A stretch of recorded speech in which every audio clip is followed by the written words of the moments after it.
নমস্কার দর্শক বন্ধু, আমি সুমিত আর আপনারা দেখছেন শ্রেয়ান বার্ড ইউটিউব চ্যানেলের পক্ষ থেকে জানাই সবাইকে সাদর আমন্ত্রণ। তো বন্ধুরা, আজকের যে বিষয় নিয়ে কথা বলবো সেই বিষয়টা হলো বদ্রি পাখি বা বাজরিগার পাখির বাচ্চার যত্ন বা ছোট্ট বাচ্চার যত্ন আমরা কিভাবে নিতে পারি। তো বন্ধুরা, অনেকেরই দেখা যায় যে বদ্রি পাখি বা বাজরিগার পাখির ছোট ছোট বাচ্চা হয়, কিন্তু অনেক সময় মারা যায় বা অনেক সময় একটু বড় হয়ে বা পালক গায়ে উঠতে উঠতে তারপরেও মারা যায়। তো বন্ধুরা, সেই সব পাখির আমি কিভাবে যত্ন করতে হয়, সেই সব ছোট্ট ছোট্ট বাচ্চাগুলোকে কিভাবে যত্ন করলে সেই বাচ্চাগুলো বাঁচবে এবং বাচ্চাগুলো মারা যাবে না এবং সুস্থ থাকবে, ভালো থাকবে, সেই সব ব্যাপার নিয়ে আজকে আপনাদের সাথে কথা বলবো।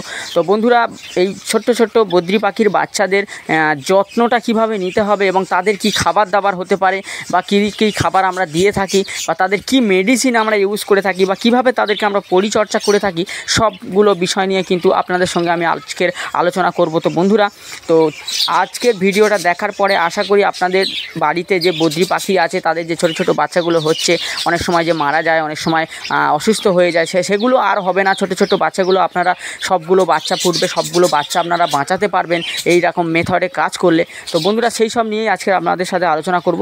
তো চলুন বন্ধু, দেরি না করে মেন টপিকের ওপরে আসি, মেন ভিডিওর ওপরে কথা বলি। তো বন্ধুরা, বদ্রি পাখি বা বাজরিগার পাখির ছোট্ট ছোট্ট বাচ্চাকে কি খাবার দাবার দিতে হবে, কিভাবে লালন পালন করতে হবে, কীভাবে যত্ন করতে হবে, কিভাবে পরিচর্যা করতে হবে। তো প্রথম পয়েন্ট যেটা আসে বন্ধুরা, সিড মিক্স। তো বন্ধুরা, আমরা সকালবেলা যে খাবারটা দেবো সেই সঙ্গে কিন্তু আমাদেরকে সিড মিক্স ইউজ করতে হবে। প্লেন জল দানা কিন্তু সব সময় দিয়ে পাখিকে এমনি রাখা যায়, কিন্তু ব্রিডিংয়ের পরে যখন ডিম বাচ্চা করবে পাখি, তো সেই বাচ্চাগুলোকে বাঁচাতে গেলে কিন্তু আমাদেরকে শুধু প্লেন জল দানা দিলে চলবে না, সেখানে কিন্তু আমাদের সিড মিক্স ইউজ করতে হবে। তো বন্ধুরা, সেই সিড মিক্সের সাথে কিন্তু আমরা অল্প পরিমাণে ব্ল্যাক সিড ইউজ করতে পারি এবং ক্যানারি সিড ইউজ করতে পারি, red millet, white millet, black millet, সেগুলো কিন্তু আমরা ইউজ করতে পারি। ইউজ করার ফলে কিন্তু খাবারের কিন্তু মানটা, গুণগত মানটা অনেকটাই বেড়ে যাবে, যেটা খাওয়ার পরে বাচ্চাকে ফিড করালে বাচ্চার কিন্তু গ্রোথটা খুব ভালো হবে এবং বাচ্চা কিন্তু সুস্থ থাকবে, ভালো থাকবে। সেখানে কিন্তু বাচ্চার কিন্তু মৃত্যুর হারটা কিন্তু কমে যাবে।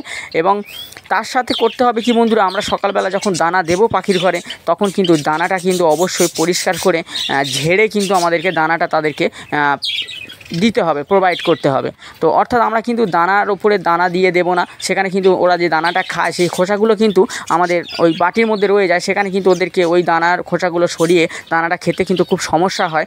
তো সেই জন্য আমাদের কিন্তু ওটা কিন্তু ফুঁক দিয়ে বা অনেক সময় আমরা কিন্তু ওটাকে ঝেড়ে পরিষ্কার করে দিতে হবে, পরিষ্কার ফ্রেশ দানা তারপরে কিন্তু প্রোভাইড করতে হবে পাখির ঘরে। তো দ্বিতীয় পয়েন্ট যেটা আসে বন্ধুরা, পাখির বাচ্চা, ছোট ছোট বাচ্চা যখন ফুটবে তখন পাখি অনেকগুলো, জানেন যে বদ্রি পাখির বাচ্চা কিন্তু অনেকগুলো করে ফোটে, সেখানে ওদের কিন্তু পর্যাপ্ত খাবার তো আমরা দিচ্ছি, তার সাথে কিন্তু শুধু ওই দানা খেয়ে কিন্তু অতগুলোকে বাচ্চা লালন পালন করা সম্ভব হয়ে ওঠে না। সেই জন্য কিন্তু আমাদেরকে সব ফুড কিন্তু অতি অবশ্যই কিন্তু পাখির কেজে ইউজ করতে হবে যখন বাচ্চা ফুটবে পাখির ঘরে।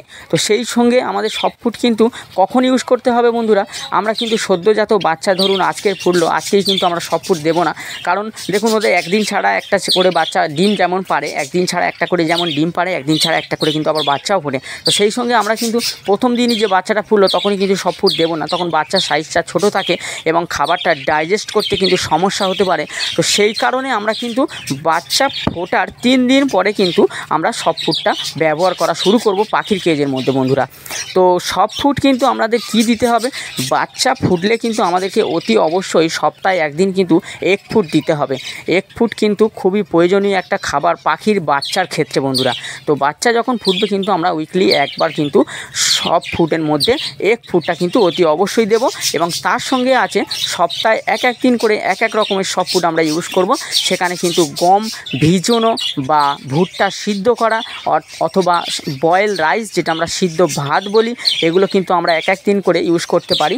সবজিও আমরা এক দিন করে দিতে পারি, কিন্তু বর্ষাকাল যখন চলবে, টানা বৃষ্টি চলবে, তখন সবজিটা আমরা ইউজ করব না বন্ধুরা। ইউজ করলে অনেক সময় ডায়রিয়ার সমস্যা আসতে পারে বাচ্চার ক্ষেত্রে। কিন্তু আমরা এই সব ফুডগুলো ইউজ করব, গম ভিজানো, ভুট্টা সিদ্ধ, বয়েল রাইস এবং কিন্তু এগ ফুড উইকলি একবার। এবং আপনাদেরকে লক্ষ্য রাখতে হবে বন্ধুরা, বাচ্চার ভাঁড়ের ভেতরে যখনই দেখবেন কাদা কাদা পটি করছে, তখন কিন্তু সব ফুড দেওয়াটা বন্ধ করতে হবে। একটু 1-2 দিন ছেড়ে আর তারপরে কিন্তু আবার সব ফুড দেওয়াটা শুরু করতে হবে। ক্রমাগত সব ফুড খাওয়ার ফলে অনেক সময় ডাইজেস্টের সমস্যা আসতে পারে, তো সেটা খুব একটা সমস্যা দেখা দেয় না, কিন্তু যদি হয় আপনাদেরকে চেক করতে হবে ভাঁড়টা। তো সেখানে কিন্তু আপনাদের সব ফুড দেওয়াটা বন্ধ করে আবার 2-1 দিন রেস্ট দিয়ে তারপরে আবার দেওয়া শুরু করতে হবে। তো বন্ধুরা তারপরে আসছি 3 নম্বর পয়েন্টে। পাখির কিন্তু কেজের মধ্যে যে আমরা জলটা দেব সেটা কিন্তু পরিষ্কার জল দিতে হবে। পরিষ্কার করে বাটিটাকে পরিষ্কার করে রাতে যে বাটি আমরা জলের বের করে রাখি সেটা কিন্তু পরিষ্কার করে ধুয়ে সকালবেলা কিন্তু আমরা পরিষ্কার জল কিন্তু ওদেরকে দেব ওরা খাবার জন্য। এবং সেই সঙ্গে বন্ধুরা একটা সুন্দর ব্যাপার থাকে কি, ওই জলটা কিন্তু আমরা প্লেন দেবো না। এবং আগে কি মেডিসিন ইউজ করেছি আমরা কিন্তু তা জানার কোনো প্রয়োজন নেই। আমরা কিন্তু বাচ্চা ফুটবে যেদিন থেকে সেদিন থেকে কিন্তু আমরা ওই জলের সাথে ভিটামিন বি কমপ্লেক্স কিন্তু আমরা ইউজ করব। একজোড়া পাখির ক্ষেত্রে কিন্তু একটা ছোট্ট কাপে কিন্তু 2 থেকে 4 ফোঁটা আমরা ব্যবহার করতে পারি। এবং একটা কলোনির মধ্যে কিন্তু একটা বাটিতে প্রথম সকালবেলা আমরা কিন্তু 1 লিটার জলে কিন্তু 5 ml আমরা কিন্তু ব্যবহার করতে পারি। ভিটামিন বি কমপ্লেক্স খুবই কিন্তু কার্যকরী একটা মেডিসিন, যেটা কিন্তু বাচ্চা ফুটলে অতি অবশ্যই দেওয়া দরকার। যেখানে কিন্তু বাচ্চার গ্রোথটাও ভালো থাকে, বাচ্চার ডাইজেস্ট সিস্টেমটা কিন্তু স্ট্রং করে দেয় এবং বাচ্চার খাবার দাবারটা খেতে কিন্তু খুব আগ্রহী হয়, সেখানে বাচ্চাটা কিন্তু সুস্থ থাকে।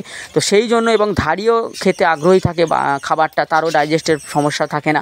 তো সেক্ষেত্রে কিন্তু আমাদের কিন্তু ভিটামিন বি কমপ্লেক্স কিন্তু অবশ্যই ইউজ করতে হবে। বাচ্চা ফোটার দিন থেকে টানা 1 সপ্তাহ কিন্তু আমরা এটা ইউজ করব, ওই পরিষ্কার মেডিসিন সকালবেলা যখন দেবো তখন ওই জলের সাথে। তো তাহলে কিন্তু বাচ্চার দেখবেন যে অনেক মৃত্যুর হার কমে যাচ্ছে। যে সকল বন্ধুদের বদ্রি পাখি বা বাজরিগার পাখির বাচ্চা ফুটছে কিন্তু বাঁচছে না, তো বন্ধুরা এগুলো কিন্তু আপনি এই পয়েন্টগুলো কিন্তু ইউজ করুন, দেখুন যে খুব ভালো কিন্তু কাজ হবে এবং বাচ্চাগুলো কিন্তু খুব সুস্থ ও সবল থাকবে। তো বন্ধুরা 4 নম্বর পয়েন্ট নিয়ে আলোচনা করব যে পাখির যে বাচ্চা যে ফুটছে যে হাঁড়িতে, সেই হাঁড়িটা কিন্তু অতি অবশ্যই পরিষ্কার রাখতে হবে। তো সবসময় আমরা কিন্তু হাঁড়িটা চেক করবো না, সেখানে কিন্তু ওদের প্রাইভেসিটা নষ্ট হয়, ভয় পায়, বাচ্চাকে খাওয়ানো ছেড়ে দিতে পারে। তো সেই জন্য আমরা কি করব, যে হাঁড়িতে বা ভাঁড়ের মধ্যে পাখির বাচ্চাটা ফুটছে আমরা 2-1 দিন ছাড়া কিন্তু চেক করব। তার কারণ অনেক সময় কি হয়, বাচ্চা পটি করে তো ভাঁড়টা কিন্তু ভিজে থাকে। তো ভিজে থাকার পরে কিন্তু বাচ্চাগুলো ওই ভাঁড়ে পটির মধ্যে কিন্তু যদি বসে থাকে তখন কিন্তু ওদের ঠান্ডা লেগে যেতে পারে, বা ওই নোংরার মধ্যে থাকতে থাকতে কিন্তু অনেক সময় নাক মুখটা বন্ধ হয়ে যেতে পারে। তো সেই জন্য আমাদের কিন্তু ভাঁড়টা অবশ্যই পরিষ্কার করতে হবে। এবং ভাঁড় পরিষ্কার করে ভাঁড়ে আপনারা যদি চান তো চুন ছড়িয়ে দিতে পারেন, ড্রাই করে দিতে পারেন, কিংবা ভাঁড়টা কিন্তু আপনি চেঞ্জও করে দিতে পারেন। তো ভাঁড়টা যদি চেঞ্জ করে দেন তো অতি অবশ্যই ভালো হয়। তো ভালো একটা ভাঁড় লাগিয়ে দিন পাখির ঘরে, তো সেখানে বাচ্চাগুলোকে ছেড়ে দিন, দেখবেন বাচ্চাগুলো ফিট থাকছে। তো বাচ্চাগুলোকে সবসময় ড্রাই রাখার চেষ্টা করবেন। তো বন্ধুরা অনেক সময় কি হয়, আবার কাদা কাদা পটি ছাড়াও পাখি বাচ্চা যে ভাঁড়েতে থাকে সেই ভাঁড়েতে কিন্তু পটি করে করে ভর্তি হয়ে যায়। তো সেখানে বাচ্চার কিন্তু নাক মুখ গুঁজে গিয়ে অনেক সময় সমস্যা দেখা দিতে পারে, অনেক সময় বাচ্চা মারা যেতে পারে। তো সেই জন্য আমরা কিন্তু ভাঁড়টা অতি অবশ্যই পরিষ্কার করতে হবে, চেক করতে হবে। ভাঁড়ে কিন্তু অত্যধিক হারে যখন পটি হয়ে যাবে তখন কিন্তু ভাঁড় থেকে পটিটাকে বের করে নিয়ে পরিষ্কার করে আবার ভাঁড়টা ওখানে দিতে হবে বাচ্চাগুলোকে দিয়ে। আবার অনেক সময় কিন্তু কাদা কাদা পটি হয়, সেটাও কিন্তু চেঞ্জ করে কিন্তু আপনাকে দিতে হবে। তো বন্ধু এইভাবে কিন্তু দেখাশোনাটা অবশ্যই আপনাকে করতে হবে, তবেই কিন্তু বাচ্চাগুলোকে আপনি বাঁচাতে পারবেন। তো এবারে 5 নম্বর পয়েন্ট আসে বন্ধুরা, পাখির যে কেজের মধ্যে আছে, অনেক সময় আমরা সেপারেট কেজে করি, তো অ্যালবেস্টার ট্রে আমরা দিয়ে রাখি, অ্যালবেস্টার যে সিট সেটা কিন্তু অবশ্যই পরিষ্কার করতে হবে বন্ধুরা। তো সেখানে যদি পটি থাকে অনেক সময় কি হয়, আস্তে আস্তে ফাঙ্গাস তৈরি হয়, সেই ফাঙ্গাস থেকে কিন্তু পাখির রোগ জীবাণু তৈরি হয়। তো সেই জন্য কিন্তু ওইটাকে ট্রেটাকে অতি অবশ্যই পরিষ্কার করে রাখতে হবে। এবং যে ফ্লোরে রাখছেন কলোনিতে সেই ফ্লোরটা কিন্তু উইকলি একবার অন্তত ঝাড়ু দিয়ে ফ্রেশ করে রাখতে হবে। এগুলো বন্ধু বলছি যে এগুলো থেকে আপনারা হয়তো ভাবছেন যে বাচ্চার কী সমস্যা আসতে পারে। বন্ধুরা সবসময় কিন্তু রোগ সংক্রমণ এইভাবেই তৈরি হয়, ধাড়ির থেকে গিয়ে বাচ্চার কাছে পৌঁছায়। এবং বাচ্চা পাখির রোগ ক্ষমতা কিন্তু খুবই দুর্বল থাকে, খুবই কম থাকে, সে যেহেতু সে ছোটো। তো ধাড়ি পাখির থেকে তার কাছে গেলে ধাড়ি পাখির হয়তো কিছু হবে না, কিন্তু সেই বাচ্চা পাখিটার সমস্যা হতে পারে বন্ধুরা। তো সেই জন্য কিন্তু অতি অবশ্যই ঘরটাকে কিন্তু পরিষ্কার রাখতে হবে বন্ধুরা। এবং 6 নম্বর পয়েন্ট যেটা আসে বন্ধুরা, এটা খুব ইম্পর্টেন্ট একটা পয়েন্ট। 6 নম্বর পয়েন্টটা অনেক সময় কি হয়, এই মেথডটা আমরা যদি না করতে পারি তো বন্ধুরা অনেকের এই মেথডে সুবিধাটাও থাকে না। তো যাদের সুবিধা আছে তারা অতি অবশ্যই করবেন, যেখানে কিন্তু আপনার অনেকগুলো করে বাচ্চা কিন্তু আপনারা কিন্তু বাঁচাতে পারবেন। সেখানে কি হয়, বাচ্চার সাইজিং করতে হয় বন্ধুরা। তো এটা একটা সুন্দর একটা জিনিস, যেখানে সাইজিংটা করলে কি হয়, আমরা কিন্তু সবগুলো বাচ্চা বাঁচাতে পারি। তো বাচ্চার সাইজিংটা কি বন্ধুরা, সেটা হলো কি যে আপনার যখন অনেকগুলো কেজে বাচ্চা ফুটবে, অনেকগুলো ভাঁড়ে বাচ্চা ফুটবে, তো বাচ্চাগুলোকে দেখে যে সাইজের বাচ্চা সেই ভাঁড়ে যদি আপনারা দিয়ে দিতে পারেন তো পাখির কিন্তু খাওয়াতেও সুবিধা হয় এবং পাখির বাচ্চাগুলোর খেতেও সুবিধা হয়। যেখানে মনে করুন আপনার 5টা 6টা বাচ্চা একটা ভাঁড়ে ফুটেছে, তো প্রথম যে বাচ্চাটা ফুটেছে সেটা তো একটু বড় হবে, তো সে এগিয়ে গিয়ে কিন্তু খাবারটা খেয়ে নেয়, ছোটো বাচ্চাগুলো খেতে পারে না। তো সেই ছোট্ট বাচ্চাগুলোকে আপনি যে ভাঁড়ে ছোট্ট বাচ্চা ফুটেছে সেই ভাঁড়ে দিয়ে যদি সেই ভাঁড়ের বড় বাচ্চাটিকে নিয়ে এই ভাঁড়ের বড় বাচ্চার কাছে দিয়ে দেন, তা এটাকেই কিন্তু আমরা সাইজিং বলি। তাহলে বাচ্চার সাইজটাও এক থাকে ভাঁড়ের মধ্যে এবং পাখির খাওয়াতেও সুবিধা হয়, পাখির গ্রোথটাও ভালো হয় বন্ধুরা। তো সেই জন্যে সাইজিং করতে হবে, কিন্তু সাইজিংয়ের একটা সময় আছে। তো বন্ধুরা, পালক উঠে যাওয়া বা লোম উঠার পরে কিন্তু করলে হবে না। লোম যখন উঠছে বা লোম ওঠার আগে কিন্তু এই প্রসেসটা করতে হয়। লোম উঠে গেলে কিন্তু পাখি চিনতে পেরে যায় যে ওর বাচ্চা কোনটা, তো সেখানে কিন্তু ওরা একটু অ্যাগ্রেসিভ পাখি, কামড়ে দিতে পারে বাচ্চাদের। তো সেই জন্য বন্ধুরা চেষ্টা করবেন লোম ওঠার আগে বা লোম সবে উঠছে সেই সময় কিন্তু সাইজিংটা করে নেওয়া, তারপরে কিন্তু করলে কিন্তু সমস্যা হতে পারে। এবং অনেক সময় তারপরে আপনারা করে দেখতে পারেন, সেটা কিন্তু রাতের অন্ধকারে করতে হবে। করে এবার আপনারা কিন্তু লক্ষ্য রাখতে হবে, এই নয় যে দিয়ে দিয়েছি আর দেখবো না, দেখতে হবে ও কামড়াচ্ছে কিনা, তাহলে কিন্তু বের করে নিতে হবে বন্ধুরা, নাহলে কিন্তু ওকে মেরে দিতে পারে। তো সেই জন্য সাইজিংটা কিন্তু খুবই ইম্পর্টেন্ট একটা বিষয়, কিন্তু সব কিছু মাথায় রেখে কিন্তু সাইজিংটা করতে হবে। এটা একটা প্রসেস, কিন্তু আপনাকে অবশ্যই মাথায় রাখতে হবে, এই প্রসেসে কিন্তু করতে হবে। আর বন্ধুরা সবসময় চেষ্টা করবেন বাচ্চার গায়ে যখন পুরো লোম উঠে যাবে, যখন পুরো লোমে ভর্তি হয়ে যাবে, পাখি অনেকটা বড় হয়ে যাবে, তখন কিন্তু অবশ্যই হাঁড়ি থেকে কিন্তু নামিয়ে দিতে হবে বন্ধুরা বাচ্চাকে। এবং খেতে শিখে গেলে সেই বাচ্চাকে কিন্তু আমাদের আলাদা করে দিতে হবে। তার কারণ হলো কি হয় বন্ধুরা, অনেক সময় কেজের মধ্যে সেপারেট কেজ আমরা যারা ব্রিড করি, বাচ্চা যখন ভাঁড়ের মধ্যে বড় হয়ে যায়, অনেক সময় কিন্তু না বেরালে ধাড়ি আবার ব্রিড করার জন্য ওদেরকে গিয়ে কিন্তু কামড়ে নেয় বা তাড়িয়ে দেয়। তো সেক্ষেত্রে আমাদেরকে বাচ্চাকে নামিয়ে দিলে সেই বাচ্চাগুলো বাইরে খুলে ধাড়ি কিন্তু আবার ব্রিড করতে পারবে।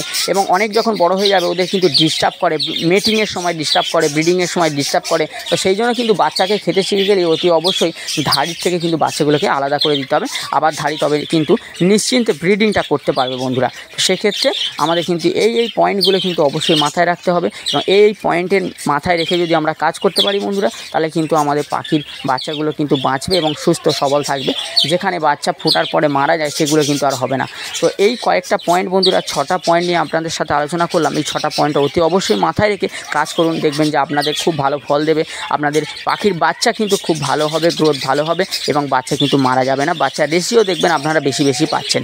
তো বন্ধুরা, আশা করি ভিডিওটা আপনাদের কাছে কিছুটা হলেও একটু উপকার করতে পারবে। তো যদি ভিডিওটা ভালো লেগে থাকে একটা লাইক করবেন, শেয়ার করবেন, কমেন্ট করবেন। তো লাইক করলে আমাদের ভিডিও তৈরি করার মোটিভেশন বাড়ে বন্ধুরা। তো যারা চ্যানেলে নতুন এসেছেন, তো চ্যানেলটাতে অবশ্যই সাবস্ক্রাইব করে রাখুন, যাতে করে নতুন ভিডিও আপলোড করলে আপনাদের কাছে পৌঁছায় এবং আপনারা দেখে কিছুটা উপকার পেতে পারেন। আর যে সকল দর্শক বন্ধু অলরেডি আমার চ্যানেলকে সাবস্ক্রাইব করে রেখেছেন, তো তাদেরকে জানাই অসংখ্য ধন্যবাদ। তো ভালো থাকবেন, সুস্থ থাকবেন, দেখতে থাকবেন শ্রেয়ান বার্ড ইউটিউব চ্যানেল। সকল দর্শক বন্ধুদের জানাই ধন্যবাদ।